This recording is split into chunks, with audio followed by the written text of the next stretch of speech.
El corazón tiene razones que la razón desconoce. La fe y la razón no se excluyen.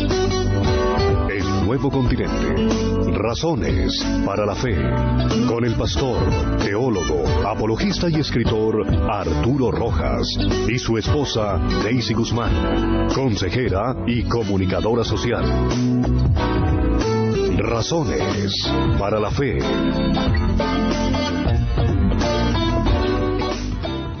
Cristo y la religión. Es el primero que elegí de los 5 para compartir hoy en el ayuno.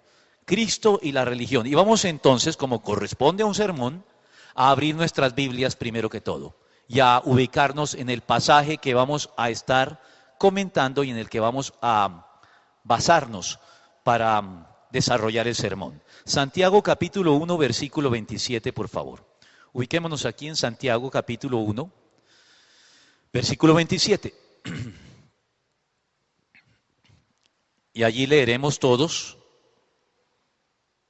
con entusiasmo para calentarnos lo que dice ese versículo de la Epístola Universal del apóstol Santiago. Entonces voy a preguntar si podemos ya leer todos Santiago capítulo 1, versículo 27. ¿Podemos?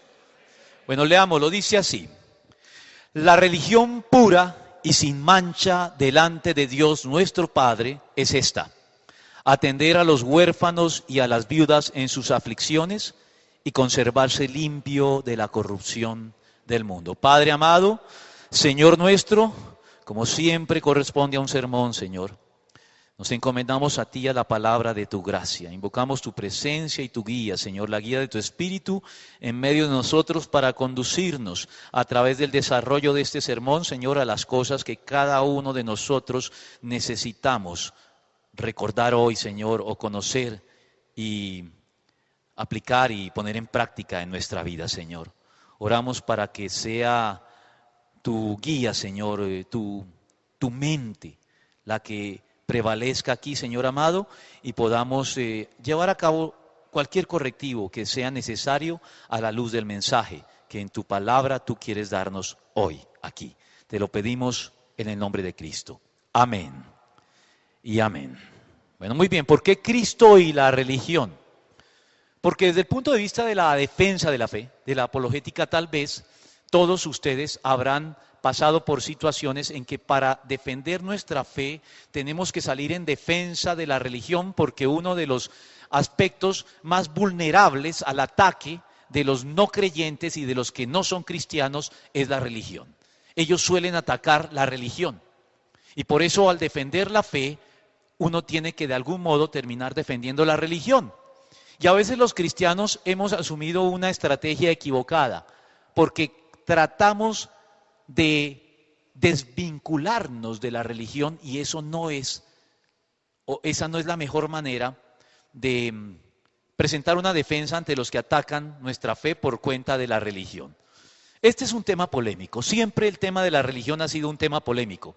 Dicen que una de las normas de cortesía y de buenas maneras en las reuniones sociales es no hablar ni de política ni de religión, porque por ahí pueden surgir discusiones acaloradas y por eso es mejor evitar estos temas. Entonces el tema de la religión siempre es un tema polémico y el tema de la religión y su relación con Cristo y el cristianismo es aún más polémico.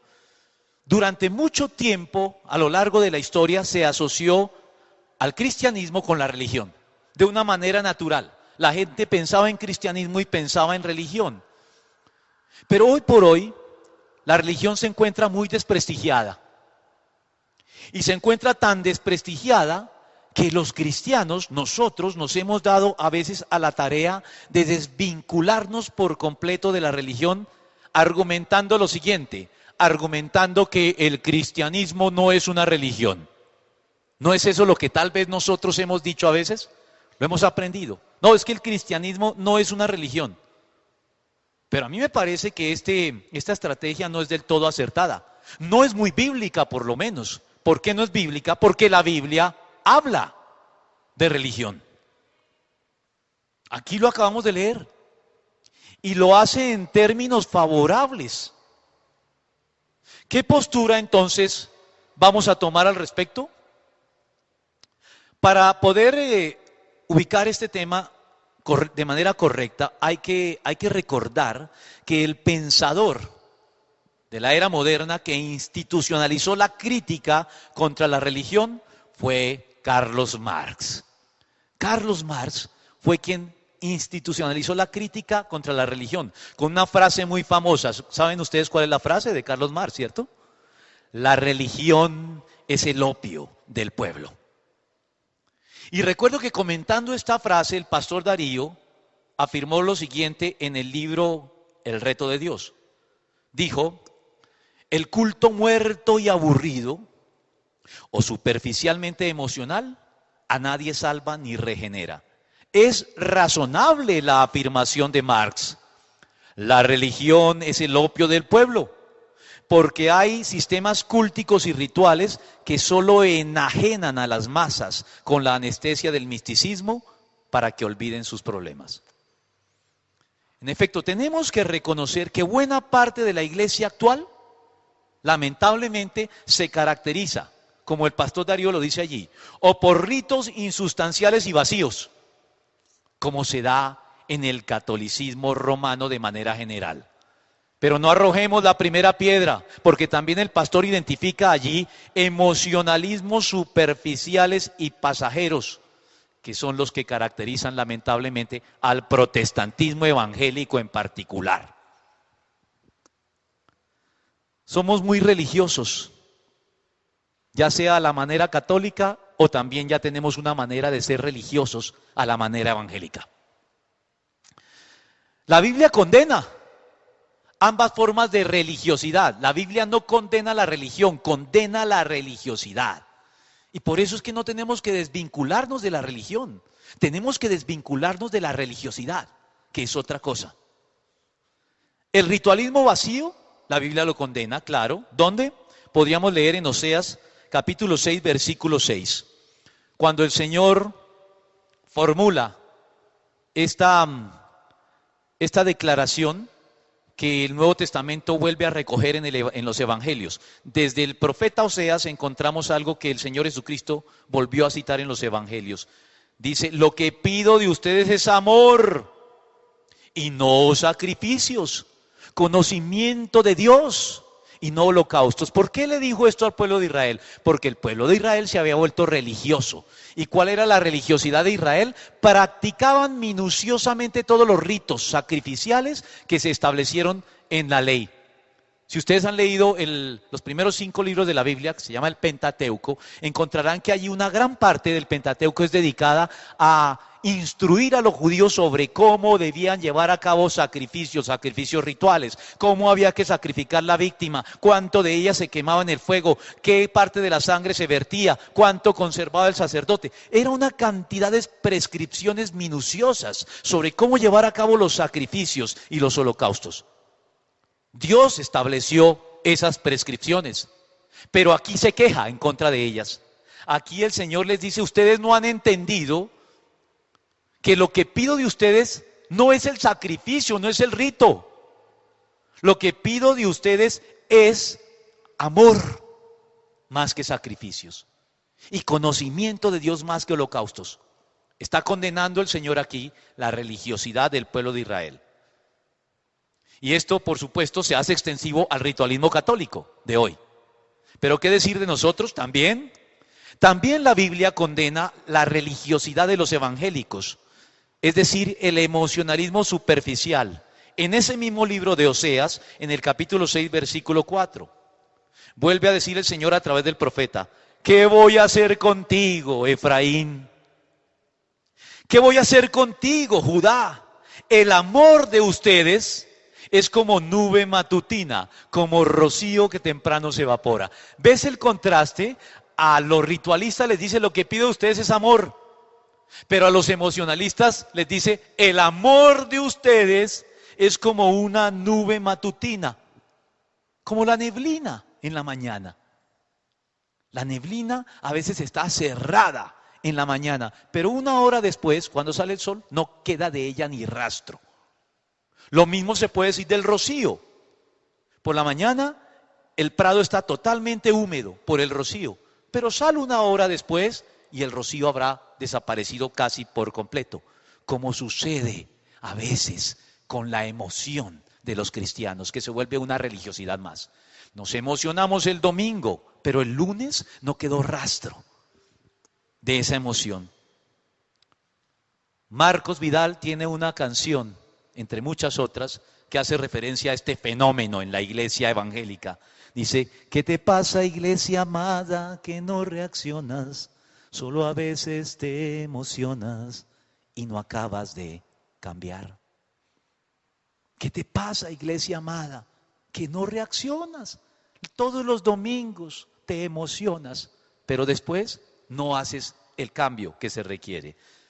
¿Y cuál es la prueba final para ver si eres religioso o no lo eres? Si eres un cristiano auténtico o eres un cristiano meramente religioso. Bueno, el mejor respaldo para la religión, el Señor lo dio. Está en los frutos que produce, así lo dijo en Mateo 7:16, en 5 palabras está la prueba de si eres un cristiano auténtico o un cristiano meramente religioso. Por sus frutos los conocerán. La religión se prueba en los frutos que produce. Si no hay frutos, eres un religioso. Si hay frutos, eres un cristiano auténtico. Evidentemente, Cristo condena esa clase de religiosidad que no produce fruto, pero no condena la religión en la medida en que produzca el fruto deseado. Entonces, por eso es que digo que es un error de los cristianos desvincularse de la religión, porque la religión bien entendida y produciendo fruto es buena. Es buena. No hay que echarla a un lado. Pero tiene que producir fruto, porque si no puede suceder lo que dijo McCandless Phillips. McCandless Phillips dijo esto: puedes tener religión sin conocer a Dios. Satanás no odia la religión, ha inventado la mayor parte de ella. ¿Cómo te parece? Satanás no odia la religión, él ha inventado la mayor parte de ella. Y hay muchas personas que pueden tener religión, pueden ser muy religiosos, pero a pesar de eso no conocen a Dios. Es cierto, Satanás es uno de los principales promotores de la religión. Al fin y al cabo, los pueblos paganos e idólatras que la Biblia denuncia y condena eran pueblos muy religiosos en muchos casos, como lo eran, por ejemplo, los romanos y los griegos. Ellos eran muy religiosos, sino que lo diga Pablo. El apóstol Pablo tuvo un encuentro con los griegos allí en Atenas. Él visitó la ciudad de Atenas y después de observar a los griegos, ¿qué fue lo que el apóstol Pablo les dijo apenas tuvo la oportunidad en Hechos 17:22? Dice: Pablo se puso en medio del Areópago y tomó la palabra. Ciudadanos atenienses, observo que ustedes son sumamente religiosos en todo lo que hacen. Esa fue la manera de abordar y entablar diálogo con ellos. Fue lo primero que les dijo, que había observado que eran muy religiosos. La pregunta es, ¿Pablo los estaba elogiando o los estaba de algún modo amonestando? Bueno, yo creo que ambas cosas. Pablo era muy diestro y esto es un recurso apologético. Cuando tú quieres poder hablar con otra persona, tienes que buscar un espacio común, algo que puedas compartir con él. Si no, es muy difícil entrar a la conversación. Y él encontró en primera instancia que los griegos eran muy religiosos, algo que no puede hoy decir uno de la cultura secular. Hoy ya no puede uno llegar a las personas secularizadas y decirles: veo que son muy religiosos, porque no lo son, ya no valoran la religión, no adoran a Dios. Sí adoran algo, pero no siempre es Dios. Pero Pablo pudo encontrar, bueno, por lo menos veo que ustedes valoran la religión, que son muy religiosos. Y en ese sentido él tendió un puente para poder hablar con ellos. Pero cuando lo miramos más en detalle, vemos que si bien Pablo utilizó esta estrategia para poder entablar diálogo con ellos, para hallar un lugar común, compartido, de algún modo lo que les estaba diciendo no era un elogio, sino era una crítica. ¿Y por qué? Porque momentos antes Lucas nos informa lo que Pablo había experimentado. un poco antes de hacer esta declaración. En Hechos 17:16 dice, mientras Pablo los esperaba en Atenas, le dolió en el alma ver que la ciudad estaba llena de ídolos.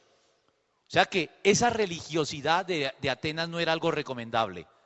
A Pablo le indignó, le dolió ver cómo la religiosidad de los griegos estaba tan mal enfocada. Estaba enfocada hacia la idolatría, pero bueno, de alguna manera eran religiosos. Y es que la religión suele servir muy bien como distractor. La religión puede ser una cortina de humo para que las personas se extravíen y pierdan de vista lo esencial. La esencia del Evangelio, ¿cuál es? La esencia del Evangelio es la conversión a Cristo. La conversión es lo fundamental. Hay que convertirse a Cristo, repito, y no a una religión en particular. Porque muchos de nosotros, cristianos de nombre, nos hemos convertido, ciertamente, pero nos hemos convertido al protestantismo y no nos hemos convertido propiamente a Cristo. La conversión no tiene como término a una religión en particular, sino a una persona en particular, que se llama Cristo. Amén. Y además de eso, que es esencial en el cristianismo y que a veces la religiosidad tiende una cortina de humo que nos hace perder de vista esto, además de eso, también es esencial en el cristianismo cultivar una relación viva y cotidiana con Cristo que todo auténtico creyente debe sostener, pero que no siempre es así en la iglesia. Si tu religión te está impidiendo llegar a una conversión auténtica a Cristo, y si tu religiosidad y todos tus rituales y todas tus prácticas en la iglesia te están impidiendo también cultivar una relación con Cristo, me temo que tu religión está mandada a recoger y debe ser criticada. Porque de nada sirve que cambies una religión pagana por la religión cristiana en cualquiera de sus formas, católica, ortodoxa o protestante.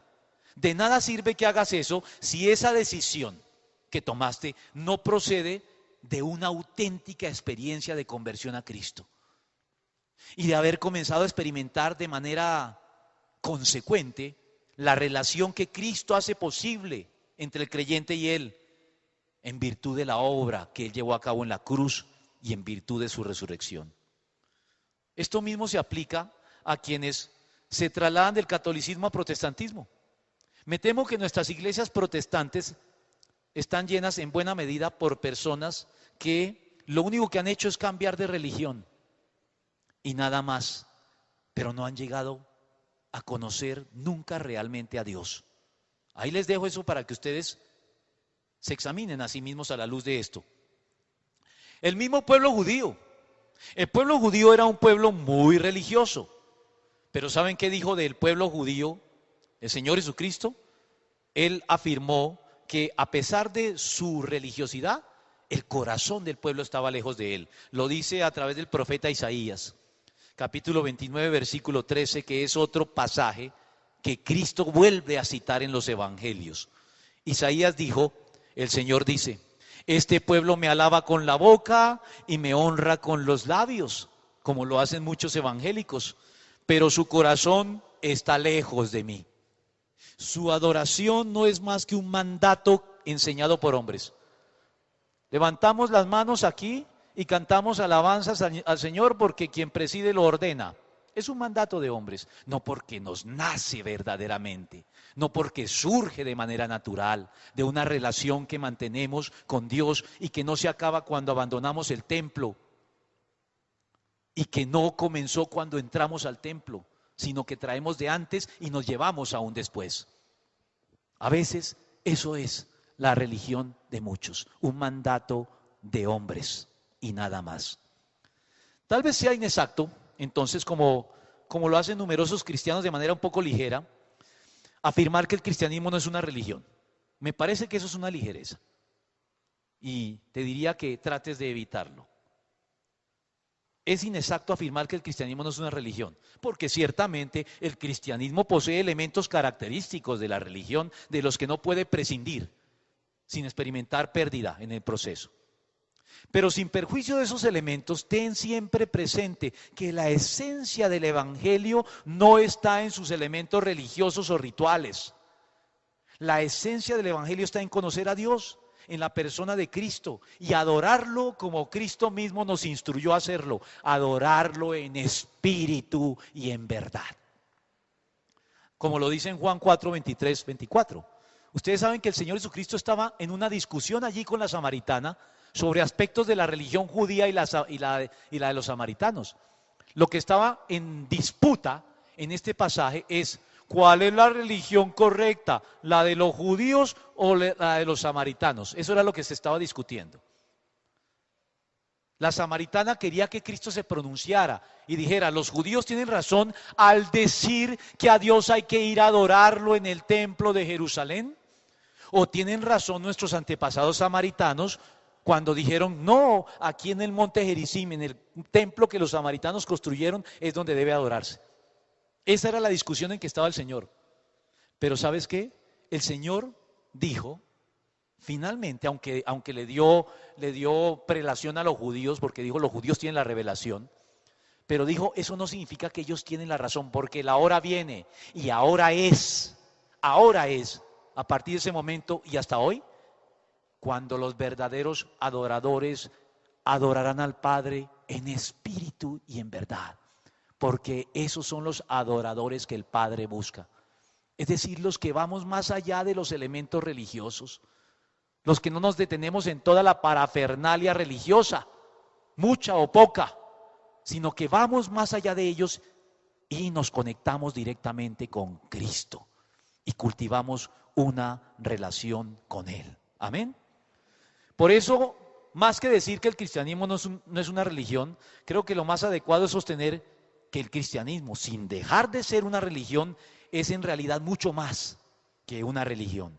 Es todo un estilo de vida que se caracteriza por una preciosa y privilegiada relación íntima y personal sostenida por todos y cada uno de los creyentes con Jesucristo a partir de la conversión en nuestra condición de hijos de Dios, adoptados en la familia de Dios. Amén. Eso es el cristianismo. No es menos que una religión, es más que religión. Una de las cosas que hace que la religión sea mal vista es que la religión de muchos cristianos consiste en una gran devoción, pero sin ninguna fe. Escuchen eso, gran devoción, muy devotos, pero muy poco creyentes. ¿Es posible tener una gran devoción sin tener fe? Sí, es posible. Lo vemos a nuestro alrededor a cada rato. Mucha gente con mucha devoción, pero sin fe. Déjenme explicarme mejor. Siempre es posible que personas religiosas vivan su religión de una manera equivocada, con mucha devoción pero con poca o ninguna fe, a pesar del lugar fundamental que la fe tiene en el cristianismo. Hay una serie de actitudes que debemos cultivar en el cristianismo en la medida en que vamos madurando. El apóstol Pedro lo dice, no lo tengo ahorita presente exactamente en qué lugar, pero si mal no estoy es en segunda de Pedro, donde dice que esforcémonos por añadir a nuestra fe virtud, a la virtud conocimiento, al conocimiento devoción. Entonces ahí el orden es correcto. La fe siempre tiene prioridad. No puedes poner la fe en primer lugar, porque lo que dice el apóstol es esfuércense por añadir a su fe. Lo primero es la fe. Si no tienes fe en primer lugar, lo demás no sirve. Lo demás sirve cuando la fe está en primer lugar.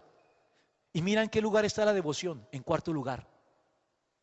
Esfuércese por añadir a su fe virtud, a la virtud conocimiento, al conocimiento devoción. En cuarto lugar, pero hay personas que colocan la devoción en primer lugar y no la fe. Y ahí es cuando comienzan los problemas. Ahí es cuando caes fácilmente en religiosidad. Cuando ves tu religión como un patrimonio o como una herencia de familia, de tribu, de pueblo o de nación que debes defender a toda costa. Como sucedía o sucede todavía con el catolicismo aquí. Aquí, según la constitución anterior a la del 91, todos éramos cristianos católicos por el hecho de ser colombianos, porque la constitución consagraba que la religión de Colombia era el catolicismo. Por lo tanto, aquí éramos católicos, nos gustara o no, por el hecho de ser colombianos, debíamos ser católicos. Y muchos lo asumían y lo tomaban a pecho. Consideraban que su condición de colombianos se veía en peligro si negaban su condición de católicos, y entonces terminan defendiendo su religión como algo necesario para nutrir nuestro sentido de pertenencia. Y así, eso no es. La fe no es eso. La fe no es una posesión comunitaria de una nación. La fe es una posesión individual de cada persona. Es un don de lo alto que Dios nos da a cada uno, uno por uno, que determina y que hace posible nuestra relación personal con Dios en los mejores términos. Hemos confundido y sustituido la fe por una devoción mal entendida. Hemos equiparado la fe con un simple compromiso como el que demanda una causa política, o incluso el equipo de fútbol de nuestras preferencias. La fe de muchos no se diferencia a veces de las preferencias por Millonarios o Santa Fe. Es más, a veces veo más devoción en muchos por el equipo de fútbol de sus afectos que por los asuntos relacionados con la fe y la religión.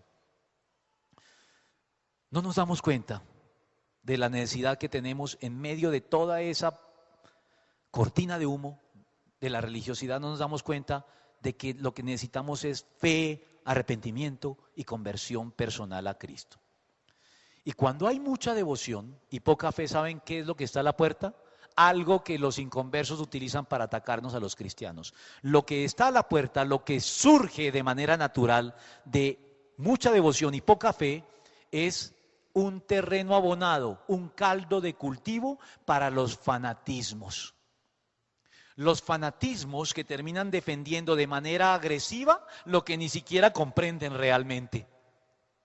El fanático defiende cosas que ni siquiera comprende. Y es una de las actitudes que da más mala fama a la religión, el fanatismo.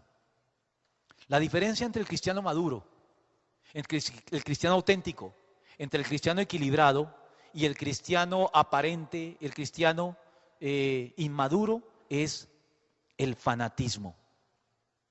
El cristiano maduro está dispuesto a morir por lo que cree, mientras que el cristiano fanático lo que está dispuesto es a matar por lo que cree.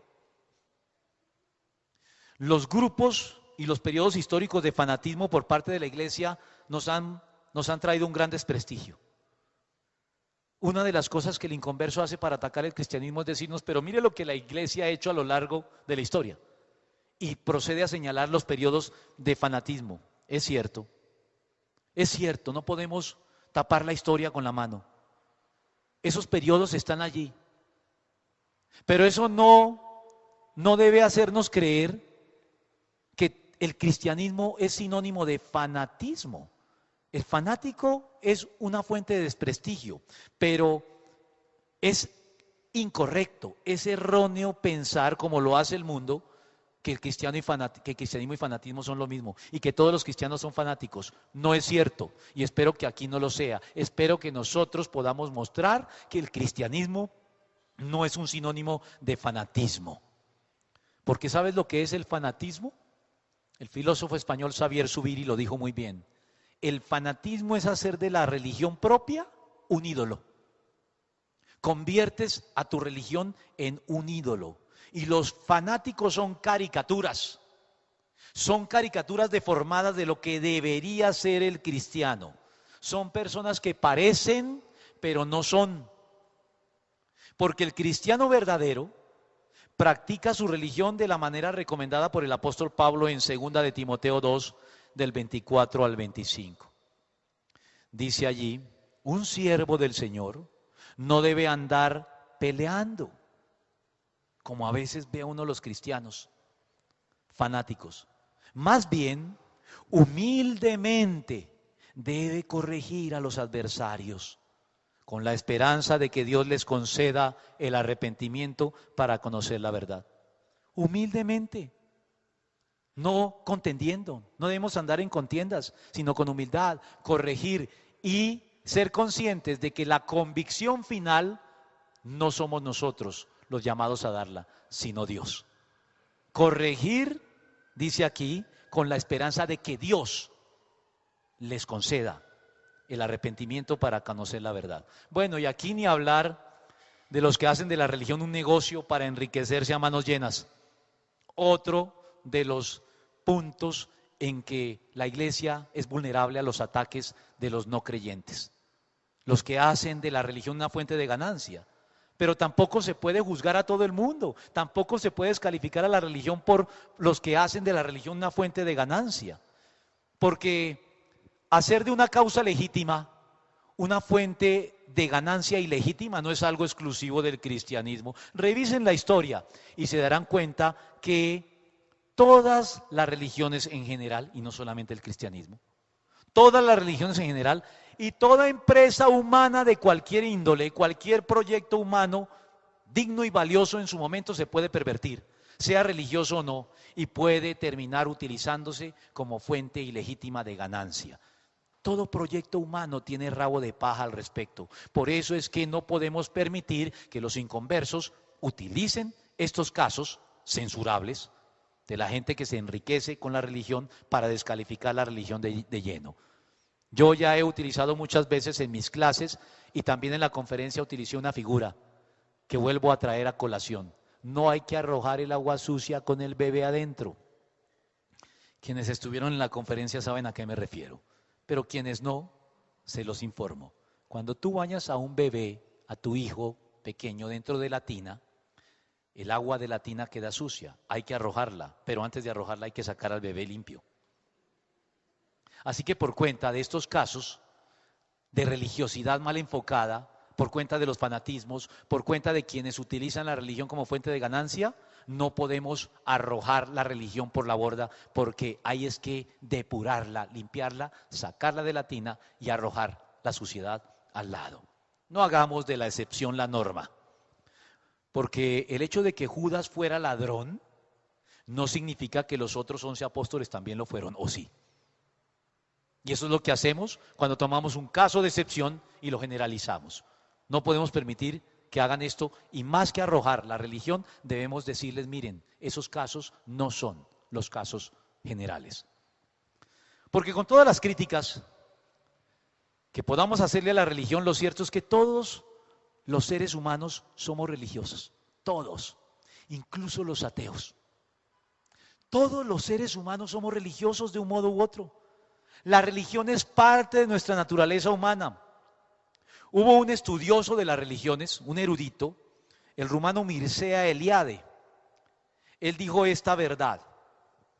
Él dijo, el hombre no religioso, lo quiera o no, conserva aún huellas del comportamiento del hombre religioso. La mayoría de los hombres sin religión se siguen comportando religiosamente sin saberlo. ¿No vimos eso en el Congreso? Aquí nos expusieron una conferencia que se llamaba el Nuevo Ateísmo. Y en el Nuevo Ateísmo veíamos que estos personajes ateos han hecho de el ateísmo su religión.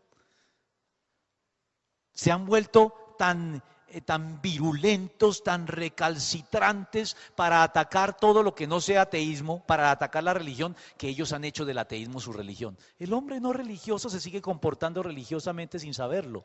Uno de los primeros teóricos del ateísmo moderno se llamaba Ludwig Feuerbach. También creo que lo mencionó Juan Valdés en una de sus conferencias. Ludwig Feuerbach fue el maestro de Marx. Y Ludwig Feuerbach admitió el hecho de que el hombre es por esencia un ser religioso. El padre del ateísmo moderno tal vez podría ser Feuerbach, y él admitió que el hombre es un ser religioso por esencia. Entonces, ¿cuáles son nuestras elecciones? ¿Qué es lo que podemos elegir? Las elecciones que podemos hacer no son adorar o no adorar. ¿Voy a ser religioso o no voy a ser religioso? No. La verdad es que esa no es la elección. La elección más bien radica en a quién o a qué vas a adorar, porque no puedes escaparte de este impulso vital. Ya sea que seas consciente de él o no, adoras a algo o a alguien. Y cuando reconocemos que la opción del hombre no es adorar o no adorar, sino a qué o a quién adorar, eso ya reduce las opciones. La reduce a dos. solamente a dos. ¿Adoramos al Dios verdadero o adoramos a los ídolos o dioses falsos? El profeta Elías lo planteó bien en su momento, ¿sabes? Se lo planteó al pueblo de esta manera, en Primero de Reyes 18:21. Él dijo, Elías se presentó ante el pueblo y dijo, ¿hasta cuándo van a seguir indecisos? Y esa pregunta se formula hoy. ¿Hasta cuándo van a seguir indecisos? Si el Dios verdadero es el Señor, deben seguirlo. Pero si es Baal, síganlo a él. No hay sino dos opciones. ¿Adoras al Dios vivo y verdadero, revelado en Jesucristo, o adoras a un Dios falso? Pero no puedes pretender andar por la vida sin adorar. Adoramos, consciente o inconscientemente, a Dios o a los ídolos. ¿Sigues a Dios o sigues a los ídolos? No hay alternativa diferente. ¿Sabes cuál es el problema hoy? El problema es que hoy por hoy los ídolos ya asumen formas mucho más ingeniosas y mucho más sutiles, mucho más veladas para lograr cautivar a los hombres de hoy. Ya los ídolos no se presentan como una imagen con forma humana en un altar, en una esquina de la casa o en un nicho. No, esos tal vez ya no tienen tanto acogida, aunque la siguen teniendo en buena medida, pero ya no tanta. Las personas educadas tal vez han dejado esa idolatría de lado y creen que ya no son idólatras y creen que ya no son religiosos. Pero resulta que hoy los ídolos se disfrazan. Hoy los ídolos ya no requieren altares, ya no requieren templos. Los ídolos hoy pueden ser adorados en la casa, en la oficina, en el centro comercial, en el cine, en el estadio de fútbol, en el motel, etcétera. Hay muchas maneras de adorar que ya no son religiosas. Y te voy a dar una clave. Aquello en lo que primero piensas de manera repetida cuando te levantas en la mañana, muy bien puede ser tu ídolo. Si lo primero que viene a tu mente no es Dios cuando te levantas, sino otra cosa, y eso es lo que sucede todos los días, me temo que por ahí está tu ídolo, que por ahí está tu religión. Eso te convierte en una persona religiosa aunque no seas consciente de ello. Pero aún Marx reconoció cosas valiosas a la religión. ¿Quién lo creyera, no? Marx reconoció algunas cosas valiosas a la religión. En cierta oportunidad en que Marx venía como de costumbre hablando mal de la religión, escribió sin embargo lo siguiente. Él dijo, la miseria religiosa es a la vez expresión de una verdadera miseria y la protesta contra la verdadera miseria. Dijo que la religión es una miseria, pero al mismo tiempo es una protesta contra la miseria. Vemos pues que no todo era negativo para Marx en la religión, cuando la caracterizó como el opio del pueblo. En esta ocasión, él estuvo dispuesto a reconocerle a la religión un valor positivo. ¿Cuál es ese valor positivo? Un valor de protesta. La religión protesta contra la miseria humana. Él dijo que la religión era la fuente de la miseria, pero al mismo tiempo reconoció que en cierto sentido es una protesta contra la miseria humana. Ahora, no vamos a decir ahora que Marx estaba correcto en todo. Tenemos que seguir criticando todo su ataque virulento contra la religión y contra Dios. Pero sí debemos reconocerle esta pequeña concesión. Y esta pequeña concesión de Marx, favorable a la religión, debería hacernos reflexionar sobre el papel que nuestra fe nos está llevando a desempeñar en el contexto social en que nos desenvolvemos. Sobre todo porque nosotros nos inscribimos dentro de la tradición cristiana llamada protestante, ¿no? Somos protestantes y qué curioso que Marx le haya reconocido a la religión un valor positivo como protesta y nosotros nos llamamos protestantes. Bueno, si nosotros nos llamamos protestantes, debemos recordar que así como no fue posible el protestantismo sin la reforma, tampoco es posible lograr reformas sin protestar de algún modo contra la injusticia y sin hacer algo al respecto. Por sus frutos los conoceréis. Los frutos que producimos una vez vamos de la iglesia al mundo. Los frutos sociales. Estamos promoviendo la justicia social. Estamos denunciando las cosas que vemos mal en el mundo. Porque si tu religión se limita a venir aquí y llevar a cabo los ritos y levantar las manos y leer la Biblia y hacer todo lo que se espera que haga un buen cristiano en la iglesia, pero cuando sales no haces nada más, me temo que estamos dándole pie a la crítica de Marx. Utilicemos esa concesión que le dio a la religión y desarrollémosla al máximo. Los cristianos debemos ser personas que cuando salen al mundo proponen alternativas de mejora, proponen alternativas de corrección, aportan para la solución de los problemas del mundo. Porque quienes critican gratuitamente a la religión y de paso al cristianismo, suelen ser personas que critican sin proponer alternativas. Eso es lo que hacen, critican y no proponen alternativas. Hacen algo similar, si me lo permiten, a lo mismo que ha hecho la izquierda en nuestro país. Miren, yo no creo que la izquierda sea mala en sí. Creo que el pensamiento político de izquierda tiene cosas rescatables a la luz del Evangelio, así como el pensamiento político de derecha. Así que no vayan a creer que es que yo la emprendí contra la izquierda porque no admito que pueda haber cosas buenas en ella. No. Hago esta crítica por lo que vemos o por lo que hemos visto recientemente, sobre todo en Bogotá, de lo que ha hecho la izquierda. Porque la revista Semana dijo en cierta oportunidad, la izquierda solo triunfa cuando logra ser identificada como la alternativa a la corrupción y la politiquería. Y eso es lo que vemos. Triunfa cuando critica la corrupción y la politiquería y entonces la gente vota por la izquierda, pero cuando la izquierda está en el poder, ¿cuál es la alternativa que nos ha brindado? Bueno, la verdad es que la izquierda ni la derecha pueden arrojar la primera piedra en relación con la corrupción, porque la corrupción no respeta ni ideologías políticas de ningún tipo. La corrupción tiene más que ver con el carácter personal del político de turno que con las ideas que profesa. Es una cuestión de carácter personal. Así que aquí no voy a decir que la izquierda y la derecha pueden argumentar ser menos corruptas ahí, que entre el diablo y escoja, como dicen por ahí. Pero miren, el cinismo en nuestra ciudad, por ejemplo, que ha tenido 3 gobiernos de izquierda, que la han llevado a lo que hoy nos encontramos en gran medida. El cinismo lleva a hacer cosas como estas, a decir cosas como esta. He escuchado a personas que dicen, ante el gobierno de nuestro alcalde Petro, dicen, pero la gente ¿de qué se queja? De nuestro alcalde, si al fin y al cabo la ciudad mejoró con Petro. Tenemos un mejor alcalde ahora. ¿Y cómo se explica? Dicen, sí, porque antes teníamos un alcalde corrupto e inepto. Ahora tenemos un alcalde solamente inepto. Entonces hemos mejorado. Es muy triste tener que argumentar de este modo para consolarse en medio de nuestras problemáticas. Pero lo que venía diciendo es que el hecho de que una propuesta política triunfe simplemente asumiendo como bandera la lucha contra la corrupción y la politiquería, sin tener una agenda realista, sin tener una agenda coherente y constructiva que se pueda llevar a cabo, me parece que es un indicio del desprestigio general en que se encuentran las instituciones del país. Porque bien dice el refrán que en país de ciegos el tuerto es rey, ¿no?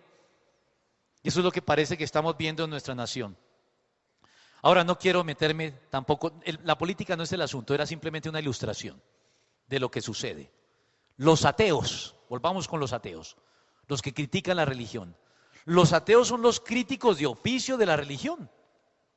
Y los ateos son como esos grupos políticos oportunistas que capitalizan a su favor el voto protesta. En nuestro país ya los políticos se eligen por el voto protesta. No votamos para elegir al candidato por el que votamos, sino lo votamos por él para protestar contra el otro candidato. Para que el otro no llegue al poder, votamos por este, pero no estamos convencidos de que este sea bueno. Simplemente estamos convencidos de que el otro es peor. Y hoy los grupos políticos capitalizan el voto protesta. El voto protesta no logrará resolver nuestros problemas. Los cristianos tenemos que estar por encima de esas emociones que están a flor de piel. Sí, podemos estar hastiados con la corrupción, pero esa no debe ser el criterio para votar. Debemos pensar más lejos, porque esas personas que enarbolan la bandera contra la corrupción no hacen nada como cuando llegan al poder, como los ateos. Los ateos señalan las fallas de la religión organizada en general, señalan las fallas de la cristiandad en particular, que las tenemos, y terminan diciendo lo mejor es el ateísmo. Pero la verdad es que los ateos critican sin proponer alternativas reales, destruyen sin construir nada a cambio. Los ateos basan su postura en una crítica negativa, ya sea del cristianismo, del teísmo, de la religión. No tienen propuestas realistas, viables, y mejores, más convincentes, más coherentes. Y creo que eso ya los deja también en mala posición, por más que sus críticas puedan tener algún fundamento. Y a estas alturas creo que podemos intentar una conclusión. Una conclusión sobre este tema, tomando como punto de partida lo declarado por el teólogo católico Hans Küng. El teólogo católico Hans Küng dijo: el rechazo de la religión en general guarda relación con el rechazo de la religión institucionalizada. El rechazo del cristianismo guarda relación con el rechazo de la cristiandad. Y el rechazo de Dios guarda relación con el rechazo de la iglesia. Yo creo que estoy de acuerdo con él. Muchos de los que rechazan la religión, de los que rechazan la doctrina cristiana, de los que rechazan la realidad de Dios, rara vez son conscientes de que sus prevenciones no son en realidad contra ninguna de estas tres. Sus prevenciones son contra la religión institucionalizada, son contra la cristiandad y son contra la iglesia. No son contra la religión, contra el cristianismo y contra Dios. Pero los confundimos y los mezclamos. Y nosotros, los cristianos, tenemos que confesar que la cristiandad, ¿y qué es la cristiandad? Nosotros. La cristiandad es el conjunto de personas que profesan haber creído en Cristo. Tenemos que reconocer que la cristiandad, en virtud de su mal comportamiento y de su mal testimonio, ha dado pie en muchos casos a ese rechazo equivocado y dirigido de manera forzada por muchas personas hacia Dios y hacia el cristianismo. Tenemos que reconocer que muchas veces nuestra conducta le ha brindado a los incrédulos excusas fáciles para no creer. Por eso nos sobra la advertencia que el Señor nos hace en Lucas 17, 1 y 3. Él dijo: los tropiezos son inevitables. Es cierto, pero añade: pero hay de aquel que los ocasiona. Así que cuídense. Sí, la gente va a tropezar, pero que no seamos nosotros los motivos de ese tropiezo. Va a tropezar en otras cosas. Hay tropiezos sembrados en el camino de las personas para llegar a Dios, pero que nosotros no seamos el tropiezo, por favor. Cuidémonos de no ser nosotros el tropiezo. En síntesis, la religión puede ser un obstáculo para que nos relacionemos correctamente con Dios, o puede ser una ayuda para hacerlo. Escuchen bien lo que digo. Puede ser un obstáculo o puede ser una ayuda. La religión se convertirá en un obstáculo y terminará siendo religioso si sustituyes a Cristo con la religión. Todos los que sustituyen a Cristo con la religión erraron el camino. Pero la religión puede ser útil si contribuye a conducirte a Cristo. Si es una ayuda para enriquecer tu relación con Cristo, bienvenidos todos los elementos religiosos. Pero si es un sustituto de Cristo, perdiste el rumbo. Y lo triste es que para muchas personas religiosas, la religión se ha convertido en un obstáculo que impiden que le rindan su vida a Cristo. Hay muchos en la iglesia que creen ser cristianos sin serlo. Creen serlo, pero realmente no lo son.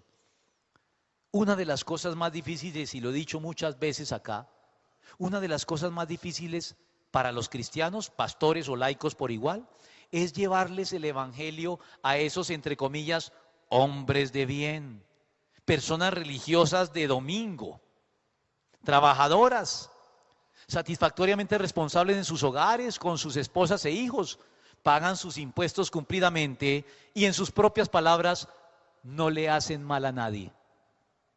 Qué difícil llevarles el evangelio a este tipo de personas.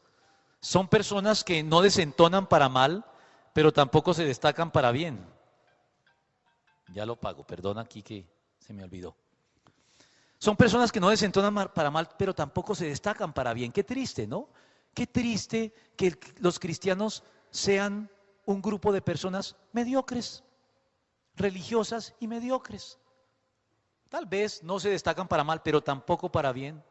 Sumidos en la mediocridad de las masas y de los estándares morales de la sociedad de turno. C.S. Lewis se refirió a este tipo de personas, ¿saben cómo lo llamó? Dijo: son una infrahumanidad más o menos satisfecha. Son menos que hombres, pero están muy satisfechos de lo que son. Una infrahumanidad más o menos satisfecha. Se nivelaron por lo bajo y ahí se quedaron. Yo practico mi religión el domingo. O yo creo en Dios ¿Qué otra frase nefasta? Es tan nefasta como yo no le hago mal a nadie. Me parece una frase nefasta. Otra tan nefasta como esa es yo creo en Dios a mi manera.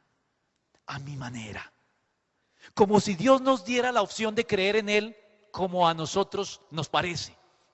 Como si Dios no hubiera tomado el trabajo de revelarse en la Biblia y en Cristo para indicarnos la manera correcta y no a tu manera.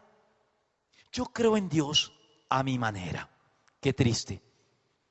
Son personajes que la verdad son menos que hombres. Por contraste con otro grupo de personas a quienes C.S. Lewis llama grandes pecadores, capaces de auténtico arrepentimiento, pues son conscientes de su verdadera culpabilidad.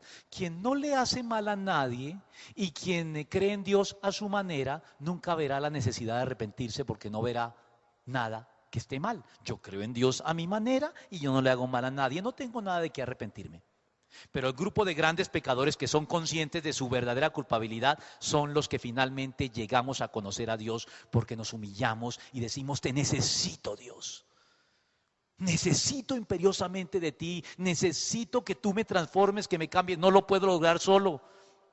Perdóname y ayúdame, no puedo lograrlo solo. Esos son los que llegan a ser verdaderos cristianos.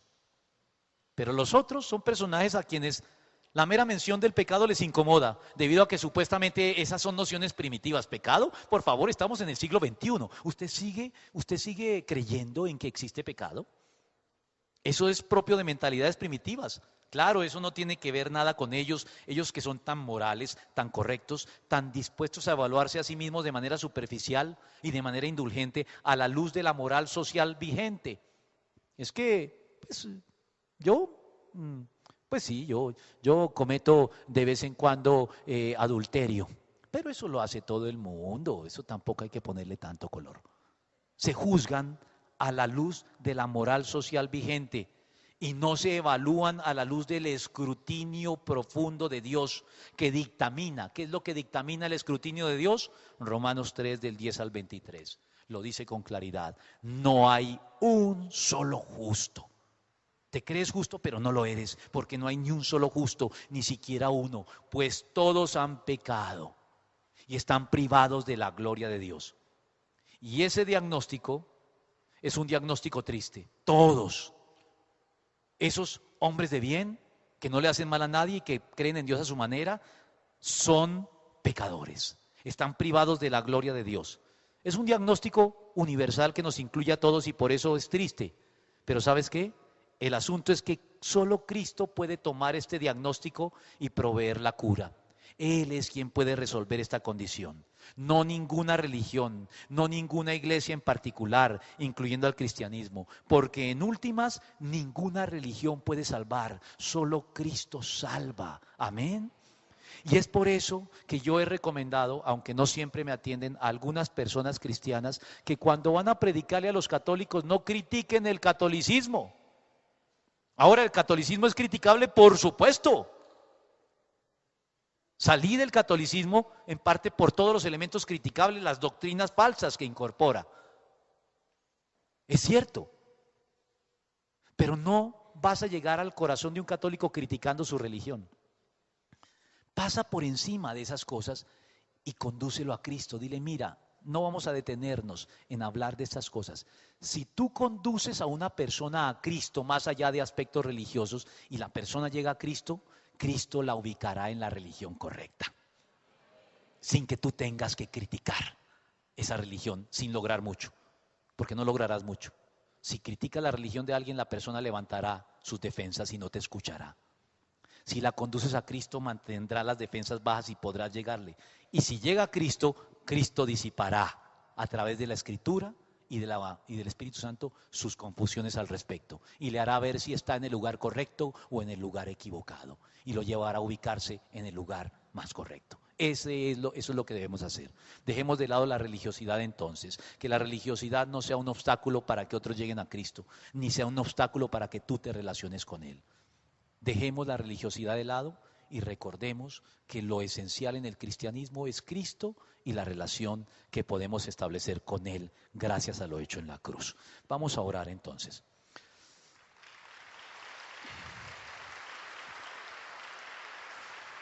Padre Celestial, Señor Todopoderoso, sin parafernalia, Señor, y sin preámbulos y sin frases grandilocuentes, acudimos a ti, Dios mío, para reconocerte como lo esencial, Señor, lo verdaderamente importante en nuestro cristianismo eres tú. Que podamos hoy mirar con claridad, Señor, más allá de los elementos religiosos que no están mandados a recoger de ningún modo, si cumplen el objetivo de ayudarnos a llegar a ti. La religión no es mala, Señor, lo entendemos. Tú hablaste bien de la religión. Ahí en Santiago lo vimos. La religión pura y sin mácula delante de Dios es sencilla, es guardarse sin mancha del mundo y atender las necesidades de nuestros hermanos en sus dificultades. No es tan complejo, Señor. Hablaste de religión. Y hay elementos religiosos que tú estableciste. Tal vez ya no estamos sometidos a los sacrificios, los holocaustos que el pueblo de Israel tenía que presentar. Pero aún participamos de la cena del Señor, aún nos bautizamos para dar una profesión pública de nuestra fe, aún hacemos presentaciones de niños aquí los días de ayuno, Señor. Aún tenemos un tiempo formal de alabanza, tenemos cierto orden, cierta liturgia, Señor, que son valiosas siempre y cuando no te sustituyan a ti, Señor. Perdónanos si de algún modo estos elementos que pueden ser valiosos han terminado siendo destructivos, porque han sustituido y han tendido una cortina de humo que nos impide ver lo esencial. Y lo esencial es que hayamos experimentado una auténtica conversión, Señor. Que no lleguemos cambiando de religión y pensando, bueno, al fin y al cabo sigo siendo una buena persona, que no le hace mal a nadie, que cree en Dios a su manera. No es a nuestra manera, Señor. Tú no tomaste todo el trabajo que te tomaste al darnos la Biblia y al venir a encarnarte como hombre para que después nosotros digamos que podemos relacionarnos contigo a nuestra manera. Esa es la manera de Dios. Tú la estableciste, Señor. Y que hoy podamos ver en medio de todos los elementos religiosos esos aspectos esenciales y entender que a ti te adoramos. No en el templo de Jerusalén, no en el templo de Gerizim, no propiamente en el templo de Casarroca, sino que fundamentalmente te adoramos aquí, y cuando salimos de aquí, en espíritu y en verdad. En espíritu y en verdad. Señor amado, que si queremos defender nuestra fe ante los que atacan el cristianismo por cuenta de todos los elementos cuestionables en la religión, que sea dejando de ser personas que cultivan una religiosidad aparente, Señor, que es simple fachada, sin fondo. Emocionalismos superficiales y pasajeros que a nadie salvan ni regeneran, que se agotan el lunes en la mañana, Señor, como la neblina y como el rocío. O ritualismos insustanciales y mecánicos que llevamos a cabo sin siquiera pensarlo ya, simplemente de manera autómata. Perdónanos, Señor, si hemos dado pie a esos ataques del mundo contra la religión. Pero que no desechemos la religión, que no arrojemos el bebé con el agua sucia, sino que recobremos los elementos valiosos y constructivos de la religión y los utilicemos para cultivar una cada vez más estrecha relación vital contigo, en intimidad y permanente en el día a día, Señor. Gracias te damos, Dios mío, porque tú nos ayudas a ver con claridad. Y tú también nos ayudarás a implementar los correctivos del caso para dejar de ser personas que practican una religiosidad y ser auténticamente religiosos como tú lo mandas en tu palabra, Señor. Que nos guardemos sin mancha del mundo y que ayudemos también a limpiar las manchas del mundo, Señor, hasta donde esté a nuestro alcance. Saliendo del templo a protestar y a proponer alternativas constructivas en todo los lugares. El corazón tiene razones que la razón desconoce. La fe y la razón no se excluyen. El nuevo continente. Razones para la fe. Con el pastor, teólogo, apologista y escritor Arturo Rojas y su esposa Daisy Guzmán, consejera y comunicadora social. Razones para la fe.